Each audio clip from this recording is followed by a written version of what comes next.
ci gaba da faɗakarwa ga al'umma domin a dinga bin ƙa'idoji wanda masana suka bayar.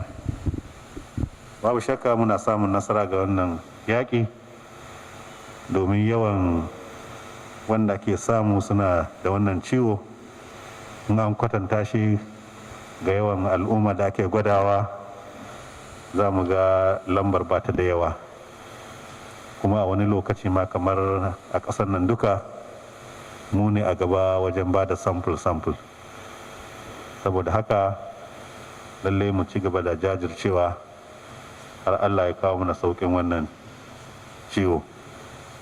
Amma duk da haka lallai ne mu a ci gaba da faɗakarwa musamman akan bin ƙa'idoji domin gujewa kamuwa da wannan ciwo, musamman wannan safa ta baki da hanci ita ce za mu iya cewa har yanzu al'umma ba su karɓe ta sosai da sosai ba.